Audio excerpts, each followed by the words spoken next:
పరిశుద్ధ గ్రంథం బైబిల్లో నుంచి ఈ ఉదయకాల సమయపు వాక్య భాగాన్ని మనము చదువుకుందాము. అపోస్తలుడైన పౌలు కొరింథీయులకు రాసినటువంటి మొదటి పత్రిక 11వ అధ్యాయము మొదటి వచనాన్ని మనము చదువుదాం. నేను క్రీస్తుని పోలి నడుచుకొనుచున్న ప్రకారము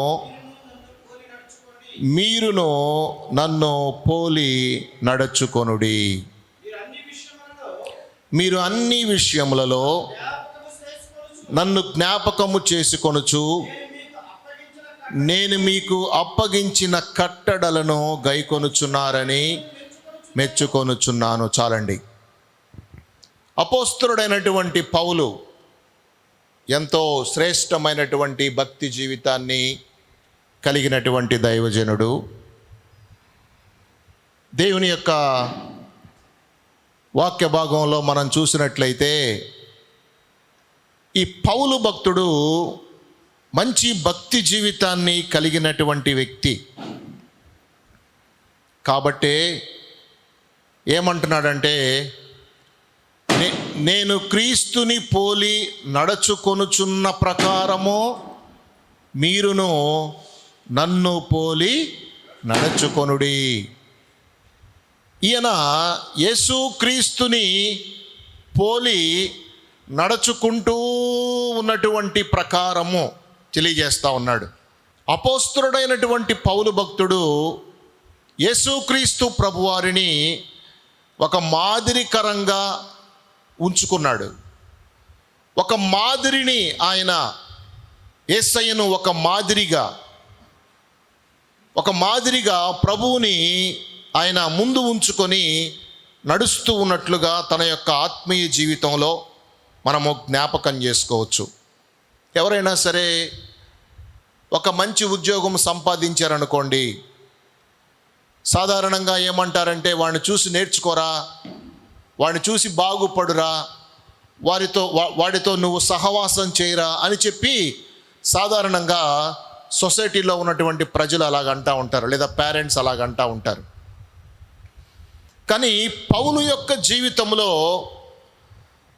ఈయన తెలియజేస్తూ ఉన్నటువంటి మాట ఏంటంటే, నేను క్రీస్తుని పోలి నడుచుకొనుచున్న ప్రకారము మీరు నన్ను పోలి నడుచుకొనుడి.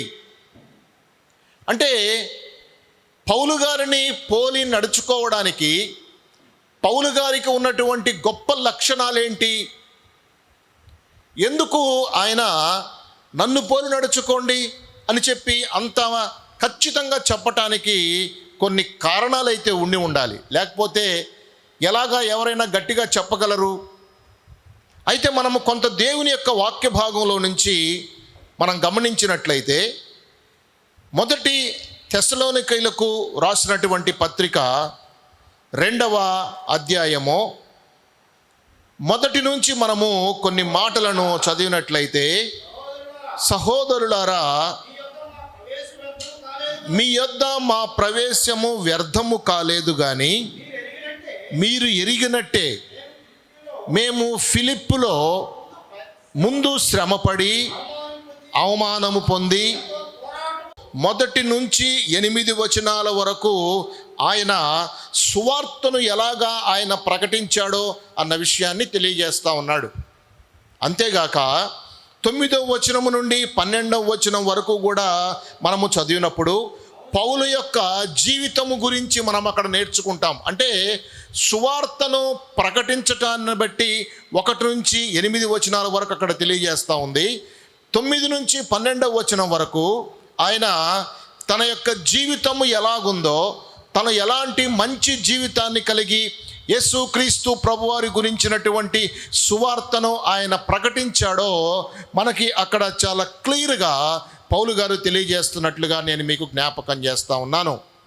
అయితే ఆయన తెలియజేస్తూ ఉన్నటువంటి మాట మనం చూస్తే, ఇందాక మనం చదివినటువంటి మాటలో, సహోదరులారా, మీ యొద్ద మా ప్రవేశము వ్యర్థము కాలేదు కానీ మీరు ఎరిగినట్టే మేము ఫిలిప్పీలో ముందు శ్రమపడి అవమానము పొంది ఎంతో పోరాటముతో దేవుని సువార్తను మీకు బోధించుటకై మన దేవుని యందు ధైర్యము తెచ్చుకుంటుమని మీకు తెలియను. అంటే ఈ తెస్సలోనికయలకు రాక మునుపు పౌలు గారు ఫిలిప్పి అనేటి ప్రాంతంలో దేవుని యొక్క సువార్తను ఆయన బోధించాడు. అంతే కదా. కొలస్సీ పత్రిక, దానికి ముందు మనం చూస్తే ఫిలిప్పి పత్రిక ఉంటుంది. అంటే ఫిలిప్పీలో పౌలు గారికి ఎంతో వ్యతిరేకత, సువార్తను ప్రకటించటానికి ఎంతో వ్యతిరేకత ఆయనకి వచ్చినట్లుగా మనం చూస్తూ ఉన్నాం. అయితే ఇక్కడ పౌలు గారు తెలియజేస్తూ ఉన్నటువంటి మాట ఏంటంటే, ఫిలిప్పులో ముందు శ్రమపడి అవమానము పొంది ఎంతో పోరాటముతో దేవుని సువార్తను మీకు బోధించుటకై మన దేవుని యందు ధైర్యము తెచ్చుకుంటుమని మీకు తెలియను. ఎలయనగా మా బోధ కపటమైనది కాదు, అపవిత్రమైనది కాదు, మోసయుక్తమైనది కాదు అని చెప్పి పౌలు గారు తన మాటలను తెలియజేస్తున్నట్లుగా మనము జ్ఞాపకం చేసుకోవాలి. అంటే మొదటి 2 వచనాల్లో మనం చూసినప్పుడు ఆయన సువార్తను ఎలాగ ప్రకటించాడంటే, ఆయన సువార్తను శ్రమపడి అవమానము పొంది ఎంతో పోరాటముతో దేవుని సువార్తను మీకు బోధించుటకై మన దేవుని యందు ధైర్యము తెచ్చుకుంటుమని మీకు తెలియను అని చెప్పి మనకిక్కడ తెలియజేస్తా ఉన్నాడు. అంటే సువార్తను ప్రకటించడము కొన్ని సమయాలలో చాలా భయంగా ఉంటుంది. నిజంగా గమనించినట్లయితే ఆ దినాలలో ఆ ఫిలిప్పి సంఘాలు, ఈ కొలస్సీ సంఘాలు, ఎఫెసీ సంఘాలు, ఇలాగా రోమన్లో ఉన్నటువంటి, రోమా సామ్రాజ్యంలో ఉన్నటువంటి ఆ చుట్టూ ప్రక్కల ఉన్నటువంటి ప్రాంతాలలో యేసుక్రీస్తు ప్రభువారు గురించి తెలియజేయాలంటే చాలా భయం వేసేది. కారణం ఏంటంటే, యేసుక్రీస్తు ప్రభువారు అందరిలాగా సాధారణంగా మరణించినటువంటి వ్యక్తి ఏం కాదు. ఆయన ఒక నెపము ఆయన మీద మోపబడి, ఈయన యూదులకు రాజంట అని చెప్పి ఒక నెపాన్ని ఆయన మీద వేసి ఆయనను శిలువ మీద ఎక్కించి ఆయనను సంహరించినట్లుగా మనందరము జ్ఞాపకం చేసుకుంటూ ఉన్నాం. ఒక శిలువ మీద ఒక వ్యక్తిని ఎక్కించారంటే ఆయన ఏదో మహాభయంకరమైనటువంటి పాపం చేస్తేనే శిలువ మీద ఆ దినాల్లో ఎక్కిస్తారన్న విషయాన్ని మనము జ్ఞాపకం చేసుకోవాలి ప్రియులారా. అలాంటి వ్యక్తికి సంబంధించినటువంటి మాటలను, అలాంటి వ్యక్తి జీవన విధానాన్ని, అలాంటి వ్యక్తి యొక్క జీవన క్రియలను, తన యొక్క జీవితము గురించి, తన మరణము గురించి, తన బాప్తిస్మము గురించి, తను ఈ భూలోకంలో 33.5 సంవత్సరములు ఏమి చేశాడు అనేటువంటి విషయాలను తెలియజేస్తూ ఉన్నప్పుడు చాలాసార్లు ఏమైందనంటే అందరూ కూడా వ్యతిరేకిస్తూ ఉంటారు. చాలాసార్లు వ్యతిరేకత ఎదురవుతా ఉంది.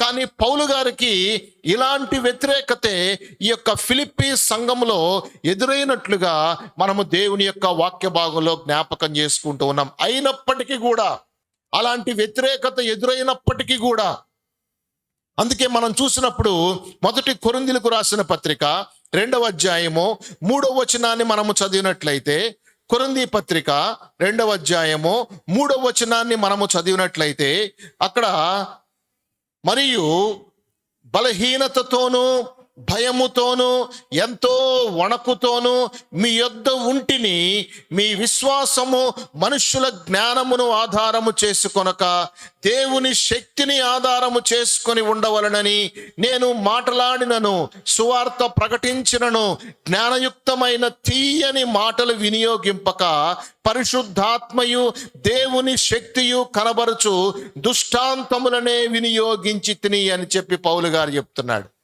అంటే ఆయన అంటున్నాడు, ఈ యొక్క సువార్త ప్రకటించే విషయంలో మరియు బలహీనతతోనూ భయముతోనూ ఎంతో వణకుతోనూ మీ యొద్ద ఉన్నాను అని చెప్పి చెప్తున్నాడు. అంత భయం ఏంటి? అంత భయపడవలసినటువంటి అవసరం ఏంటి? ఎందుకు అంత వణికిపోతా ఉన్నాడు పౌలు గారు? ఎందుకు అంత అధైర్యపడుతున్నాడు అని చెప్పి చూసినట్లయితే ప్రియులారా, ఆయన చాలాసార్లు ఇలాంటి మాటలను బయటికి చెప్పినట్లుగా మనం చూస్తున్నాం. ఎందుకు అలాగ భయపడుతున్నాండి? క్రిందికి మనం చూస్తే, మీ విశ్వాసము మనుషుల జ్ఞానమును ఆధారము చేసుకొనక దేవుని శక్తిని ఆధారము చేసుకొని ఉండవలనని నేను మాట్లాడినను సువార్త ప్రకటించినను జ్ఞానయుక్తమైన తీయని మాటలు వినియోగింపక పరిశుద్ధాత్మయు దేవుని శక్తియు కనబరచు దుష్టాంతములనే వినియోగించి తిని. చూడండి, సువార్త ప్రకటిస్తున్నప్పుడంట తీయని మాటలు మాట్లాడకుండా పరిశుద్ధాత్మ శక్తికి అనుగుణంగా దేవునికి సంబంధించినటువంటి దుష్టాంతములనే ఆయన వినియోగించినట్లుగా వాక్య భాగంలో జ్ఞాపకం చేస్తా ఉన్నాడు. అంటే తీయని మాటలు కూడా మనుషులకు చాలా ఇష్టంగా ఉంటాయి. తీయని మాటలు మాట్లాడినప్పుడు మనుషులకు ఎంతో ఆనందం వేస్తుంది. తీయని మాటలు మనుషులకు సంతోషాన్ని ఇస్తుంది. కరుకైనటువంటి మాటలు, కొంచెము హెచ్చరించినటువంటి మాటలు మనుషులకు చాలాసార్లు ఇష్టము లేకుండా ఉండవచ్చు. కానీ ప్రియులారా, పౌలు గారు మాత్రము అలాంటి తీయని మాటలు మాట్లాడకుండా దేవుని యొక్క సువార్తను ప్రకటించినట్లుగా నేను మీకు జ్ఞాపకం చేస్తున్నాను. అంతేగాక చూడండి, తిమోతికి రాసినటువంటి రెండవ పత్రిక మనం చూస్తే 1వ అధ్యాయము 6 నుంచి 8 వచనాలను మనము చదివినప్పుడు, ఆ హేతువు చేత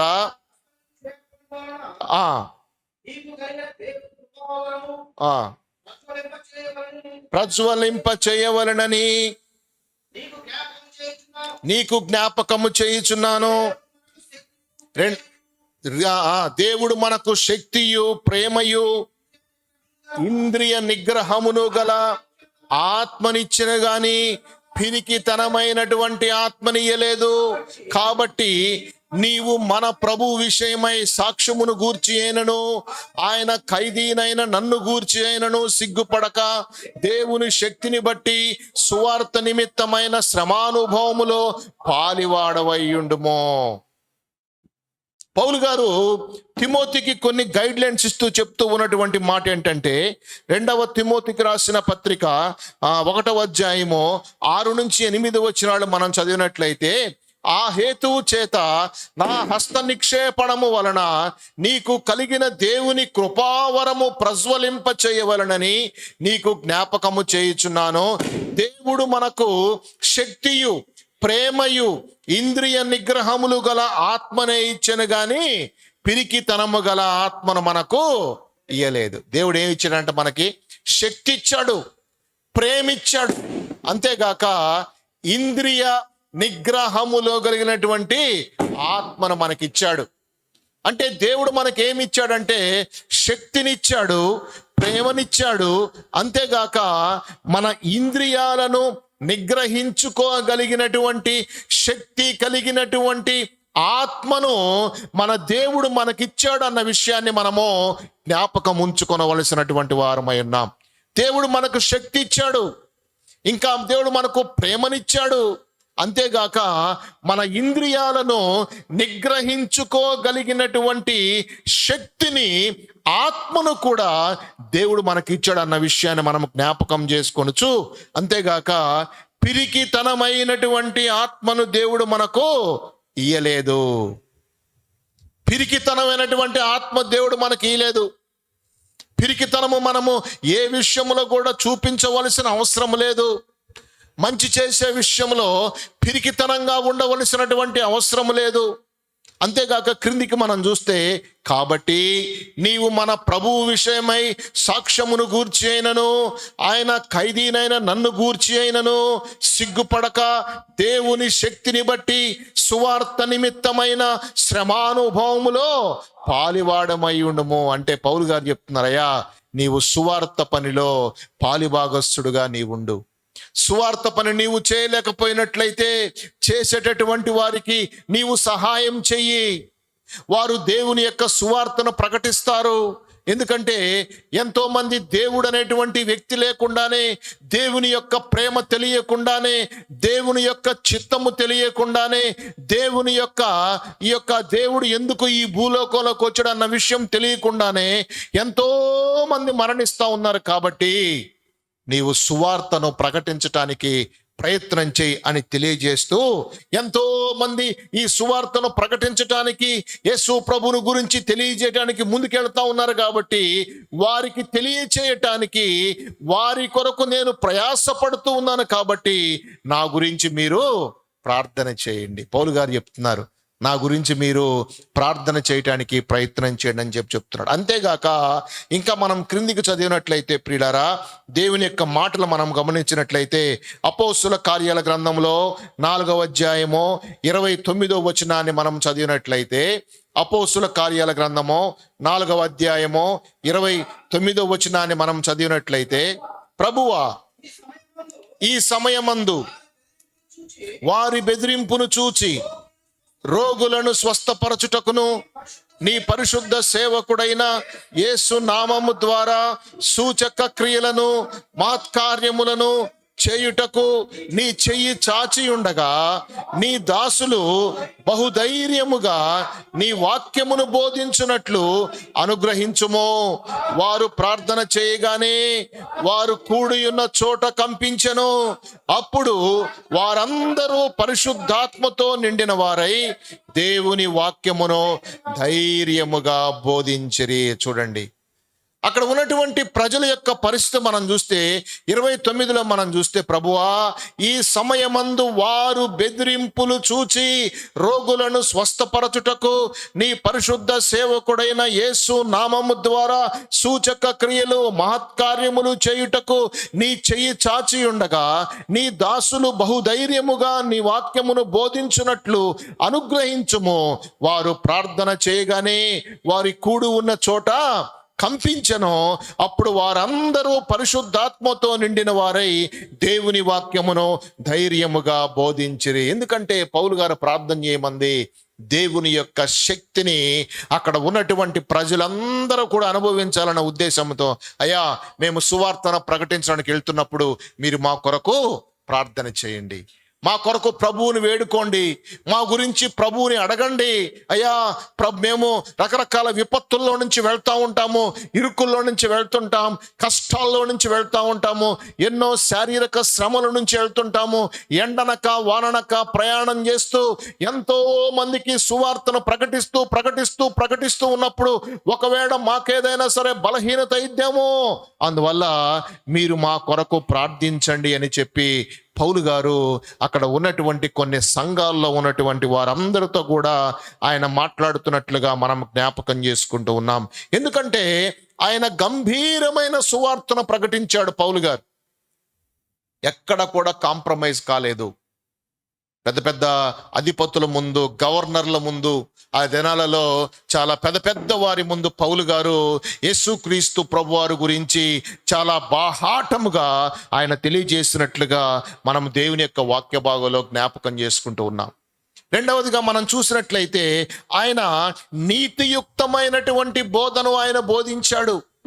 మొట్టమొదటిదేమో గంభీరమైన సువార్తను ప్రకటించాడు, రెండవది నీతియుక్తమైనటువంటి బోధను బోధించాడు. మనం చూసినట్లయితే 1 తెస్సలోనికైలకు రాసినటువంటి పత్రిక ఇందాక మనం చదివినట్లుగానే 2వ అధ్యాయము 3వ వచనాన్ని మనము చదివినట్లయితే, ఏలయనగా మా బోధ కపటమైనది కాదు, అపవిత్రమైనది కాదు, మోసయుక్తమైనది కాదు, గాని సువార్త మాకు అప్పగించుటకు యోగ్యులమని దేవుని వలన ఎంచబడిన వారమై మనుషులను సంతోషపెట్టు వారము కాక మన హృదయములను పరీక్షించు దేవునినే సంతోషపెట్టు వారమై బోధించుచున్నాము.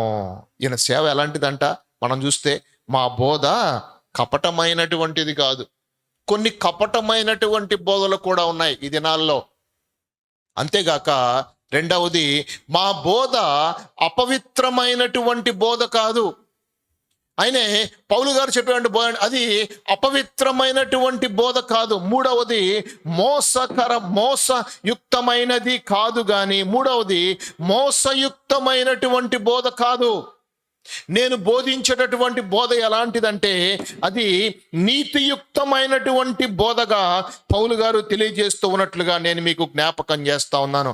నేను సువార్త ప్రకటిస్తున్నానంటే సొంత ఖర్చు పెట్టుకొని నేను సువార్త ప్రకటించటానికి కారణం ఏంటి అని నేను గమనించినట్లయితే, నేను సువార్తను ప్రకటించకపోతే నాకు శ్రమ, నేను యేసయ్య గురించి చెప్పకపోతే నాకు శ్రమ, నేను యేసయ్య యొక్క పరిచర్యను ముందుకు తీసుకొని పోకపోతే నాకు శ్రమ. కాబట్టి నేను సువార్తను ప్రకటించుచు రేయింబగళ్ళు దాని కొరకు కష్టపడుచు రేయింబగళ్ళు ఆ కార్యక్రమాన్ని ముందుకు తీసుకొని వెళుతూ నేను నిందారహితముగాను నేను బలమైనటువంటి సువార్థికుడుగాను ముందుకు పనిచేస్తున్నట్లుగా జ్ఞాపకం చేస్తా ఉన్నాడు పౌలు గారు. ఒక బలమైనటువంటి పరిచర్యం చేశాడు. అందుకే నేను క్రీస్తుని పోలి నడుచుకొనుచున్న ప్రకారము మీరు కూడా నన్ను పోలి నడుచుకోండి.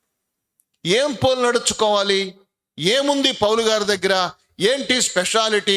ఎందుకు అంతగా పోలి నడుచుకోవాల్సిన ఆవశ్యకత ఏమిటి అని గమనించినట్లయితే, ఆయన సువార్తను ఉన్నది ఉన్నట్లుగా బోధించినటువంటి వ్యక్తి. కల్పనా కథల వైపు కానీ ఇంకొకటి కానీ ధనాపేక్ష గురించి కానీ ఇంకొకటి కానీ ఆయన చెప్పకుండా యేసుక్రీస్తు ప్రభువారి గురించే ఆయన బోధించినట్లుగా కూడా మనం చూస్తూ ఉన్నాం. చివరిగా ఆయన ఒక నిందారహితమైనటువంటి పరిచర్యను చేశాడు. ఒక మంచి తండ్రిగా కూడా ఆయన ఉన్నట్లుగా కూడా మనము దేవుని యొక్క వాక్య భాగంలో జ్ఞాపకం చేసుకుంటూ ఉన్నాం. మొదటి తెస్సలోనికలకు రాసిన పత్రిక 4వ అధ్యాయము 1వ వచనాన్ని మనం చదివినట్లయితే, మెట్టుకు సహోదరులారా, మేము ప్రభు అయిన యేసు ద్వారా మీకిచ్చిన ఆజ్ఞని మీరు ఎరుగుదురు కాగా, మీరు ఎలాగూ నడుచుకొని దేవుని సంతోషపరచవలెనో మా వలన నేర్చుకొనిన ప్రకారము మీరు నడుచుకొనుచున్నారు. ఈ విషయములో మీరు అంతకంతకు అభివృద్ధి నొందవలనని మిమ్మును వేడుకొని ప్రభు అయిన యేసునందు హెచ్చరించుచున్నాను. మీరంట అంతకంతకు అభివృద్ధి అవ్వాలని ప్రభు అయిన యేసు క్రీస్తునందు ఆయన హెచ్చరిస్తా ఉన్నాడు. అన్ని విషయాల్లో అంతకంతకు అభివృద్ధి అవ్వాలి. మన గర్భఫలాలు అంతకంతకు అభివృద్ధి అవ్వాలి. మన ఉద్యోగాలు అంతకంతకు ఆశీర్వాదకరంగా ఉండాలి. మన ఆరోగ్యాలు అంతకంతకు దీవెనకరంగా ఉండాలి. మనము ఇంకా ఉన్నతమైనటువంటి స్థితికి వెళ్ళడానికి ప్రభు యొక్క కృప మనందరికీ కూడా తోడుగా ఉండాలని దేవుని యొక్క ఉద్దేశమైనట్లుగా కూడా నేను ఈ యొక్క మధ్యాహ్న కాల సమయంలో మీకు జ్ఞాపకం చేస్తా ఉన్నాను. అంతేకాకుండా 2వ తెస్సలోనికలకు రాసినటువంటి పత్రిక 3వ అధ్యాయము 6వ వచనము 12వ వచనము మనం చదివి, సహోదరులారా, మా వలన పొందిన బోధన ప్రకారము కాక అక్రమముగా నడుచుకొని ప్రతి సహోదరుని యొద్ద నుండి తొలగిపోవాలని మన ప్రభు అయిన యేసు క్రీస్తు పేరిట ఆజ్ఞ ఇచ్చినాడు. 14వ వచనం మనం 12వ వచనం చదివినట్లయితే, అట్టివారు నెమ్మదిగా పనిచేయచ్చు సొంతముగా సంపాదించుకొనిన ఆహారం భుజింపవలనని మన ప్రభు అయిన యేసు క్రీస్తు పేరిట వారిని ఆజ్ఞాపూర్వకముగా హెచ్చరించుచున్నామని మనం చదువుతూ ఉన్నాం. అంతేకాకుండా ప్రియులారా, చివరిగా మనం చదివినట్లయితే మొదటి తెస్సలోనికలకు రాసిన పత్రిక 2వ అధ్యాయము 12వ వచనాన్ని మనం చదివినప్పుడు, మిమ్మును పిలుచుచున్న దేవునికి తగినట్టుగా మీరు నడుచుకొనవలనని మేము మీలో ప్రతి వానిని హెచ్చరించుచు ధైర్యపరచుచు సాక్ష్యమిచ్చుచు తండ్రి తన బిడ్డల ఎడల నడుచుకొని రీతిగా మీలో ప్రతి వాని ఎడల మేము నడుచుకుంటామని మీకు తెలియను అని చెప్పి పౌలు గారు అక్కడ తెలియజేస్తున్నట్లుగా మనం చూస్తున్నాం. అంటే ఆయన యొక్క సువార్త పరిచర్యను మనం చూసినట్లయితే ఆయన గంభీరమైన సువార్త పరిచర్య చేశాడు. అంతేగాక నీతియుక్తమైనటువంటి బోధను ఆయన ప్రకటించేవాడు. నాకు తెలిసినటువంటి ఒక మిషనరీ ఉన్నాడు. ఆయన దాదాపు ఈ ప్రపంచంలో ఉన్నటువంటి దేశాలన్నీ కూడా 4వసారి బహుశా తిరుగుతూ ఉన్నట్లుంది నాకు తెలిసి. ఆయన సౌత్ కొరియాలో జన్మించాడు. దాదాపు ఒక 20 సంవత్సరాల నుంచో ఏమో ఈ మిషనరీ జర్నీస్ అన్ని చేస్తూ ఉంటాడు. మహాపట్నాలకు ఆయన వెళ్తూ ఉంటాడు. అంతేకాకుండా ఫర్ ఎగ్జాంపుల్ ప్యారిస్ వెళ్ళాడు అనుకోండి, ప్యారిస్లో బాగా బిజీగా ఉన్నటువంటి ప్రాంతం ఏది, సపోజ్ ఐఫిల్ టవర్ అనుకోండి. ఐఫిల్ టవర్ దగ్గరికి వెళ్ళి దేవుని యొక్క మాటలు తెలియజేస్తాడు. ఆయనకి ఒక మైక్రోఫోన్ ఇక్కడ పెట్టుకొని, ఒక చిన్న బాక్స్ చేతిలో పట్టుకొని, దానికి బ్లూటూత్ కనెక్షన్ ఇచ్చుకొని ఆయన అక్కడ యేసు ప్రభు గురించి ఆ యొక్క వీధుల్లో తిరిగి దేవుని యొక్క మాటలు తెలియజేస్తాం. నమ్మి బాప్తీసం పొందినటువంటి వాడు రక్షింపబడతాడు, నమ్మని వారికి మీకు శిక్ష విధింపబడుద్ది అని చెప్పి అక్కడ అందరితో కూడా ఈ యొక్క మాటలు తెలియజేస్తూ ఉంటాడు. అడిగినటువంటి వారికి బైబిల్స్ ఇస్తూ ఉంటాడు. ఇలాగా ఎవరికైనా సరే ప్రార్థన అవసరత ఉంటే వారికి ప్రార్థన చేస్తా ఉంటాడు. సంవత్సరం మొత్తం మీద ఒక్క నెల రోజుల ఇంట్లో ఉంటాడు. సంవత్సరం మొత్తం మీద ఒక్క నెల రోజులే, అలా క్రిస్మస్ నెల మాత్రమే ఇంట్లో ఉంటాడు. క్రిస్మస్ దినాల్లో మాత్రమే ఇంటికి వస్తాడు. ఒక్కొక్కసారి క్రిస్మస్ దినాల్లో కూడా రాడు. ఎప్పుడైతే కొంచెం వీలుంటుందో అప్పుడు ఇంటికి వస్తాడు. ఒక నెల మాత్రం ఉంటాడు. ఆయనకు ఒక భార్య, 2 కుమారులు ఉన్నారు. ముగ్గురు ఉద్యోగాలు చేస్తారు. వాళ్ళ ఉద్యోగాలు చేసినప్పుడు వాళ్ళకు వచ్చేటటువంటి డబ్బులు ఈయనకి ఖర్చులకు పంపిస్తారు. ఈయన ఒక దేశం నుంచి ఇంకొక దేశానికి విమానంలో ప్రయాణం చేయటానికి, ఒక ప్రాంతం నుంచి ఇంకొక ప్రాంతానికి ఓడల్లో ప్రయాణం చేస్తుంటాడు, బస్సుల్లో ప్రయాణం చేస్తుంటాడు, ట్యాక్సీల్లో ప్రయాణం చేస్తుంటాడు. ఎక్కడికి వెళ్ళినా కానీ ప్రియులారా యేసు ప్రభు గురించి తెలియజేస్తా ఉంటాడు. ఇప్పటికీ ప్రపంచం మొత్తం కూడా 4 సార్లు తిరుగుతూ ఉన్నటువంటి ఒక మంచి పేరు కలిగినటువంటి మిషనరీ ఆయన. ఒక చోట ఉండడు. నేను అప్పుడప్పుడు ఎక్కిరిచ్చేవాడిని. ఇంతకుముందు ఒకసారి అట్లాగే గోల్ చేశాను నేను. ఎందుకు ఇల్లు వదిలిపెట్టి తిరుగుతా ఉన్నావు నువ్వు అలాగ వాక్యం చెప్తా ముందుకెళ్తా ఉన్నావు, కానీ ఎంతమందిని నువ్వు రక్షించావు, ఎంతమందికి నువ్వు బాప్తీసం ఇచ్చావు, ఎంతమందిని నువ్వు ప్రభు దగ్గర నడిపించావు అని చెప్పానంటే అసలు ఆ మాట నువ్వు అనకూడదని చెప్పన్నాడు నన్ను. అదేంటంటే ప్రకటించవలసిన బాధ్యత మన మీద ఉంది, మనం ప్రకటించటమే అంతవరకే. వాడు నమ్మితే దేవుడు వాడిని రక్షించుకుంటూ ఉంటాడు. ప్రకటించవలసినటువంటి బాధ్యత మన మీద ఉంది, చెప్పవలసిన బాధ్యత నా మీద ఉంది. నేను చెప్తా ఉంటాను. నేను ఒక మిషనరీగా ఒక దేశం నుంచి ఇంకొక దేశానికి, ఒక ప్రాంతం నుంచి ఇంకొక ప్రాంతానికి నేను నడుస్తూ ముందుకు వెళుతూ ఉన్నాను. కాబట్టి ఎంతో మంది మిషనరీలు నేను తయారు చేశాను అని ఆయన చెప్తా ఉంటే చాలా సంతోషం వేసింది. ఏ దేశం అయితే వెళ్తాడో అక్కడ ఒక మిషనరీని తయారు చేసి వాళ్ళని బలపరుస్తూ ఉంటాడు.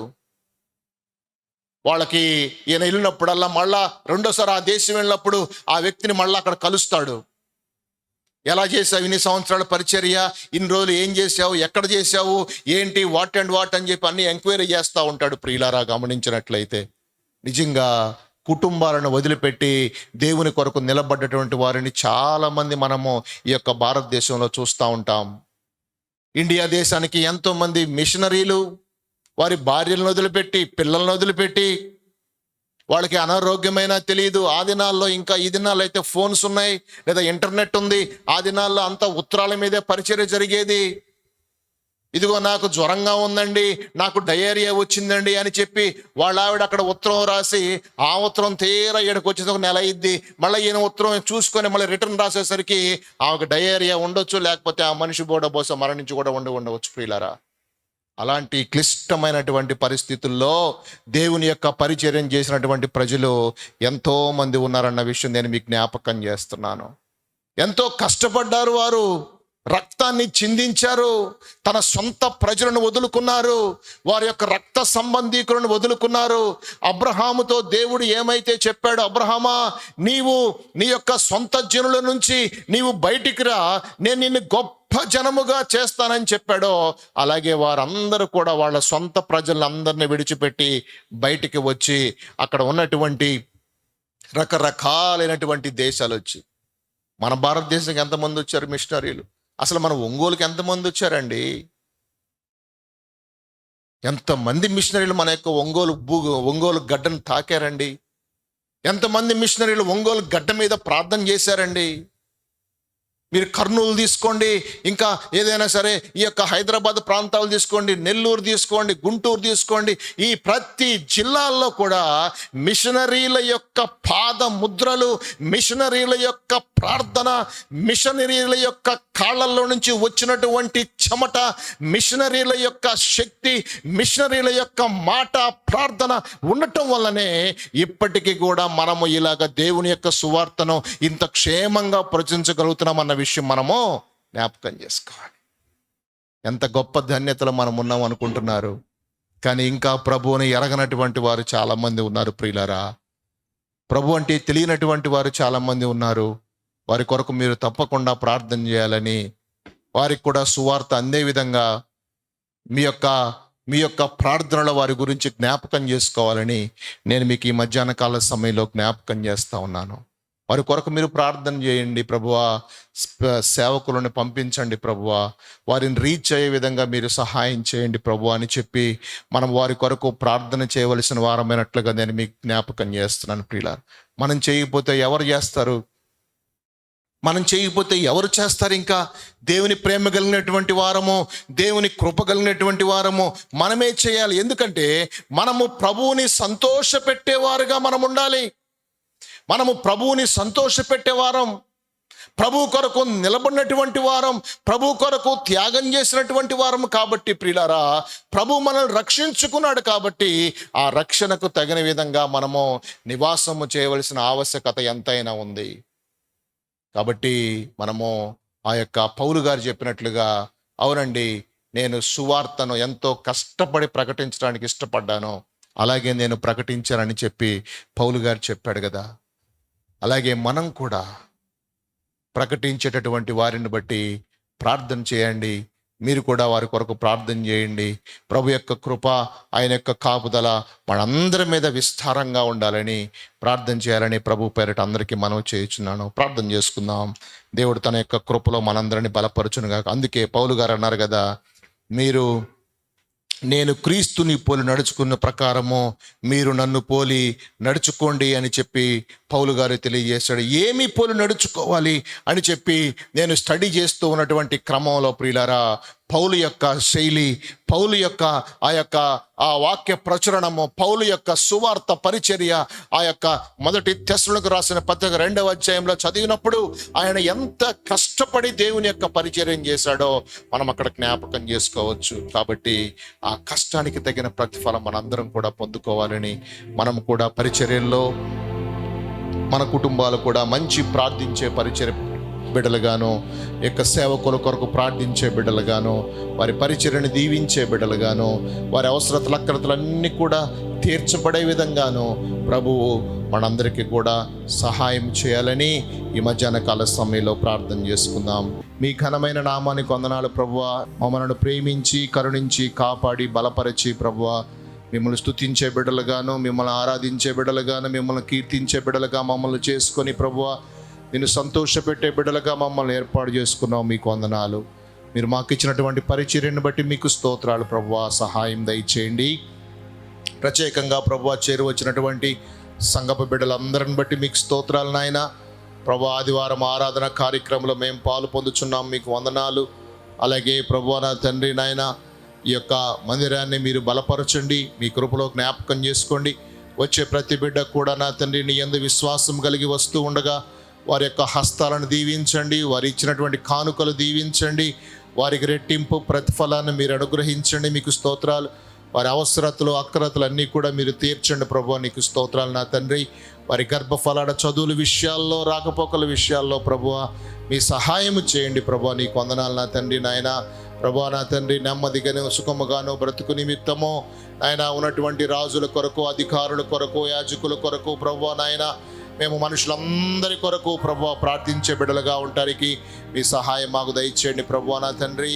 అయ్యా నా తండ్రి, ఎందుకంటే ప్రభువా మేము నా తండ్రి ఎవరి కొరకైతే ప్రార్థించి, ఎవరి కొరకైతే విజ్ఞాపన చేస్తామో, ఎవరినైతే క్షమిస్తామో, ఎవరినైతే అర్థం చేసుకొని, ఎవరికైతే నాయన నీ యొక్క సువార్తను ప్రకటిస్తామో అదే మాకు తిరిగి రాబోతూ ఉంది. కాబట్టి ప్రభువా నాయన, ఆ నిరీక్షణ మమ్మలను సిగ్గుపరచదన్న విషయాన్ని మేము జ్ఞాపకం చేసుకుంటున్నాం. మీకు స్తోత్రాలు ప్రభువా.